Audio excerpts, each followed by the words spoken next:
చేసిన సంగతి గుర్తు చేస్తూ ధన్యవాదాలు తెలియజేస్తున్నా అధ్యక్ష. గౌరవ సభ్యులు కూనమనేని సాంబశివరావు గారు. అధ్యక్ష ధన్యవాదాలు. ఈరోజు ఇది ఒక పవిత్రమైనటువంటి కార్యక్రమం.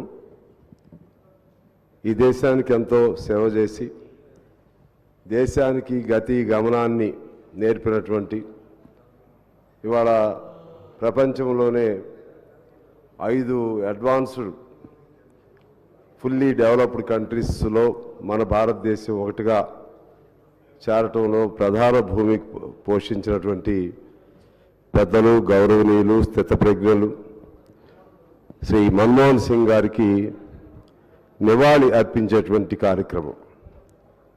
ఇక్కడ ఇటువంటి పవిత్రమైనటువంటి ఈ సందర్భాన్ని వ్యక్తిగత అంశాలతోనో లేకపోతే ఇతర వివాదాస్పద రాజకీయ అంశాలతోనో ముడిపెట్టడం అనేది ఇది సాంప్రదాయం కాదు.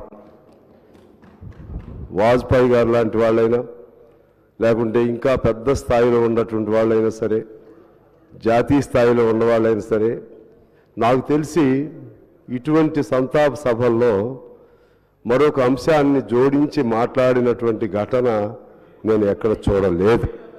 ఇది మొదటిసారిగా నేను చూస్తూ ఉన్నాను. ఇక్కడ నేను మీ దృష్టికి తీసుకురావాలి. మన మిత్రులు కేటీఆర్ గారు మాట్లాడారు. కేటీఆర్ గారు ఎంత డిగ్నిఫైడ్గా సభా సాంప్రదాయాలకు అనుగుణంగా నివాళి అర్పణలో భాగంగా చాలా చక్కగా హుందాగా చెప్పారు. ఈ సభని అంతమేరకు ఉపయోగించుకోవాలి. ఈ సభలో మన గౌరవాన్ని చాటాలి. వేరే వేరు అంశాల జోలికి మనం వెళితే ఇది మన్మోహన్ సింగ్ గారికి నివాళి అర్పించే కార్యక్రమం కాదు. రాజకీయాలకు మరలా దీన్ని కూడా వేదికగా చేసుకునేటువంటి ఒక కార్యక్రమం అవుతుంది. ఇది మన్మోహన్ సింగ్ గారికి గౌరవం అందించదు, ఆయనకు శోభ చేయకూడదు. ఆయనకి ఆత్మ అంటున్నారు కదా, మేమైతే ఆత్మను నమ్మం. కానీ ఇటువంటి భాషల వల్ల, ఇటువంటి వివాదాల వల్ల ఆయన ఆత్మ క్షోభిస్తుంది. ఇది నేను మీ దృష్టికి తీసుకొస్తున్నాను. ఈనాడే కాదు, మరి ఏనాడైనా సరే ఇటువంటి నివాళి అర్పణ కార్యక్రమంలో ఒక సాంప్రదాయాల్ని, అలాగే పరమపదించినటువంటి ఒక మహోన్నత వ్యక్తి గురించి ఆయనలో ఉన్న గొప్పతనాన్ని మనం చెప్పాలి తప్పితే, ఒకవేళ పొరపాటున ఆయనలో లోపాలు ఏదైనా ఉన్నా సరే అటువంటి వాటిని కూడా ప్రస్తావన చేయకూడదు. అనేక వేదికలు బయట ఉంటాయి, ఆ వేదికల మీద మనం మాట్లాడుకోవచ్చు. ముఖ్యంగా ఈనాటి ఈ కార్యక్రమాన్ని ఉద్దేశించి మన్మోహన్ సింగ్ గారి గురించి చెప్పాలంటే, ఆయన నిజాయితీకి, నిబద్ధతకు నిలువుటద్దం మన్మోహన్ సింగ్ గారు. ప్రక్కనే అనేక ఇబ్బందులు ఆయన యూపీఏ సెకండ్ టైంలో కొన్ని ఇబ్బందులు ఎదుర్కొన్నారు. కొన్ని ఎందుకంటే ఈ పార్ట్నర్సు, ఎలైడ్ పార్టీసు, దానివల్ల కొన్ని ఇబ్బందులు వచ్చినా ఆయన ఒక ధవళ వస్త్రంలాగా ఒక మచ్చ పక్కన ఎన్ని మచ్చలు వచ్చినా సరే తన వంటిపైన ఒక్క మచ్చ కూడా లేనటువంటి అటువంటి పెద్ద సమస్యల కాలంలో కూడా మన్మోహన్ సింగ్ గారిని వేలెత్తి చూపెట్టేటువంటి ఒకళ్ళిద్దరు చూపెట్టినా భారతదేశ ప్రజానికి మొత్తం కూడా మన్మోహన్ సింగ్ గారి నిజాయితీని, ఆయనకున్నటువంటి నిబద్ధతను శంకించలేదు అని అంటేనే మన్మోహన్ సింగ్ గారు వ్యక్తిత్వం ఏమిటో మనకి అర్థమవుతుంది అధ్యక్ష.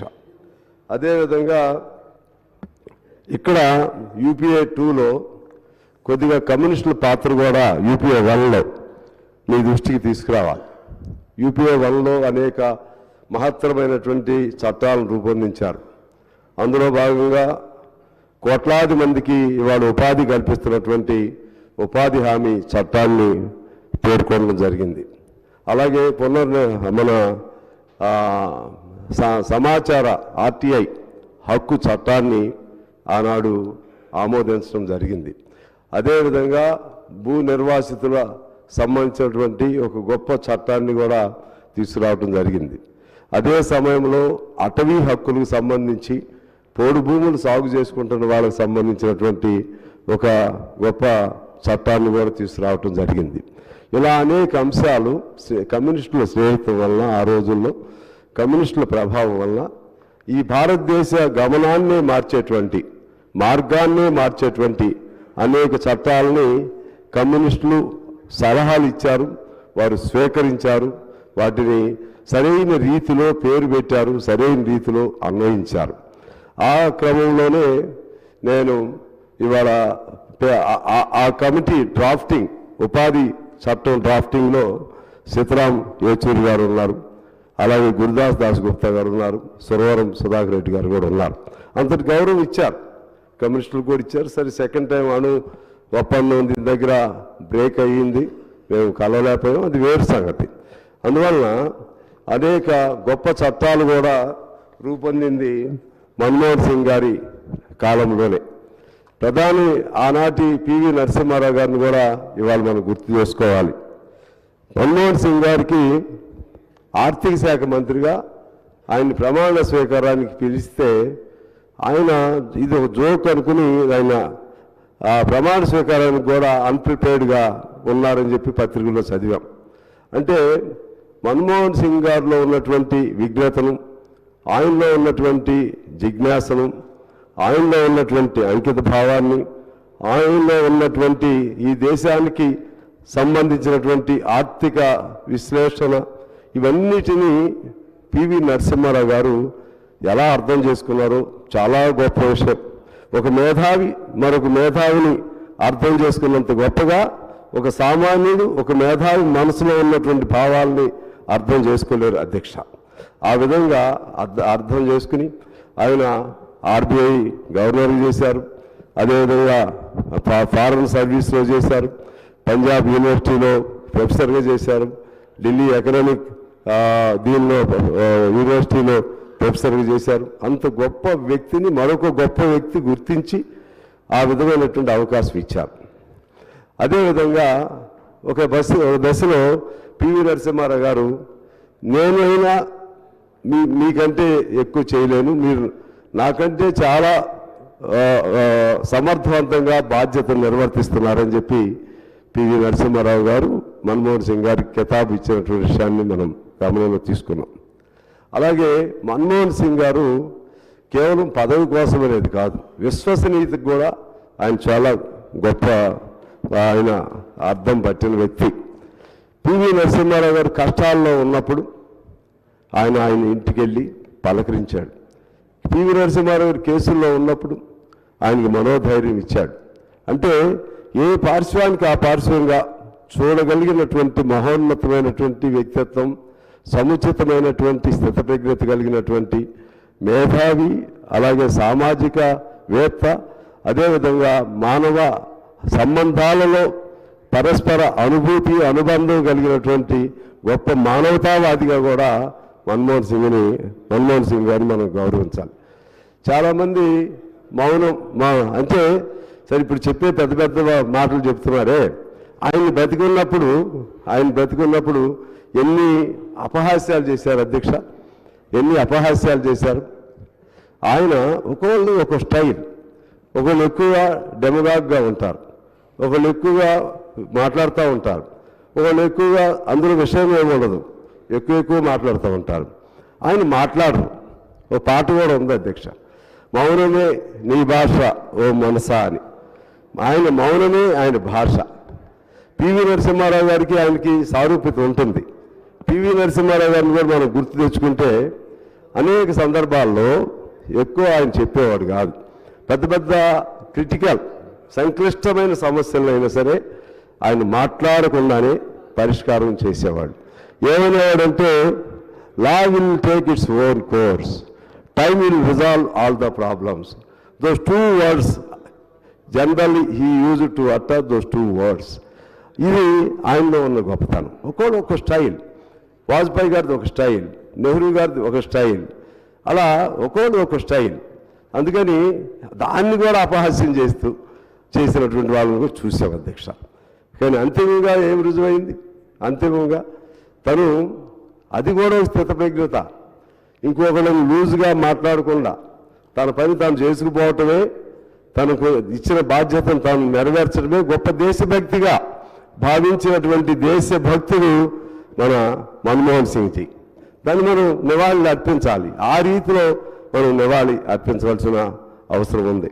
అదే సమయంలో పివి నరసింహారావు గారిని నిజంగానే మన రాష్ట్రంలో కూడా చాలా గౌరవించారు. గత ప్రభుత్వం కూడా, ఇప్పుడు ప్రభుత్వం కూడా, మన రేవంత్ రెడ్డి గారు కూడా పివి నరసింహారావు గారికి సముచిత రీతిన మన్మోహన్ సింగ్ గారితో పాటు పివి నరసింహారావు గారిని కూడా ఇంకే పద్ధతుల్లో శాశ్వతంగా గుర్తు ఉండాలో ఆ పద్ధతి కూడా చేయాలని చెప్పి నేను కోరుతూ చివరిలో ఒక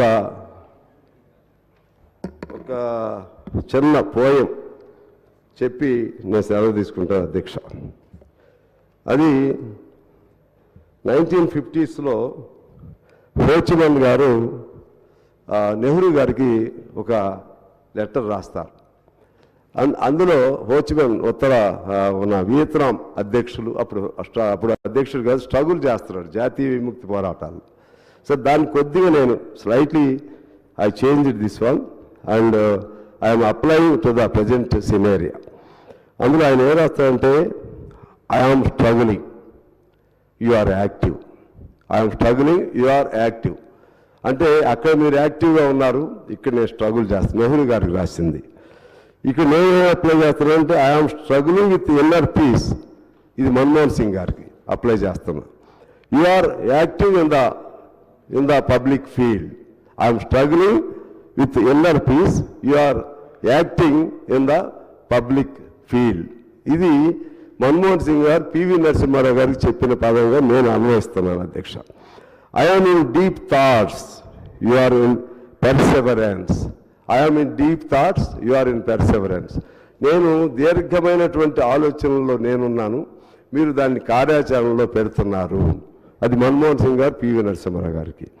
my dear people of India, నా దేశ ప్రజలారా, దో వీఆర్ థౌజండ్స్ మైల్స్ అపార్ట్, వేల మైళ్ళ దూరాన ఉన్నప్పటికీ మన్మోహన్ సింగ్ గారు దేశ ప్రజలతో వేల మైల్ ఉన్నప్పటికీ we have not meet together, మనం కలుసుకోలేకపోయినప్పటికి కూడా we communicate without words. We communicate without words అంటే మాటలు లేకుండా మనం ఒకరికొకరు మౌన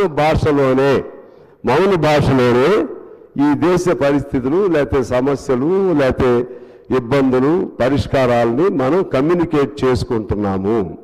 ఇది ఆనాడు హోచిమిన్ నెహ్రూ గారికి రాసినటువంటి ఆ పోయంని కొద్దిగా నేను చేంజ్ చేసి మీ దృష్టికి తీసుకొస్తున్నాను. These words are precisely applicable to the Manmohan Singh ji as well as prime minister PV Narasimha Rao గారు, as well as the people of India.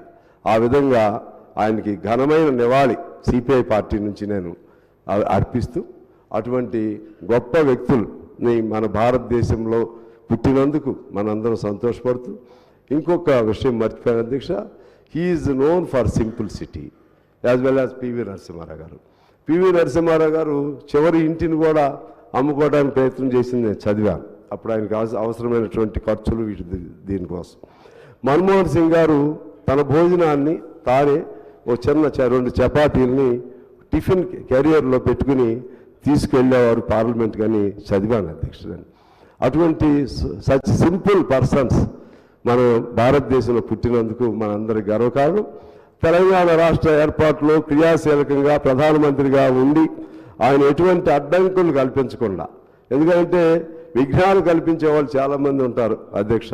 ఓ మంచి జరగాలంటే దేవుడు వరం ఇచ్చినా వరం ఇవ్వనటువంటి పూజారులు ఉన్నటువంటి ఈ వ్యవస్థలో ఆయన అటు సోనియా గాంధీ గారు సంకల్పం, ఆ సంకల్పానికి కార్యరూపం తీసుకొచ్చి ఎటువంటి విఘ్నాలు కలగకుండా మన తెలంగాణని మనకు ప్రసాదించడంలో ప్రధాన పాత్ర వహించినటువంటి మన్మోహన్ సింగ్ జీ వారికి కూడా నేను మా సిపిఐ పార్టీ నా తరఫున ఘనమైన నివాళులు అర్పిస్తూ మీకు ధన్యవాదాలు తెలియజేస్తూ సెలవు తీసుకుంటున్నాను అధ్యక్ష. నమస్కారం. గౌరవ మంత్రివర్యులు ఉత్తమ్ కుమార్ రెడ్డి గారు.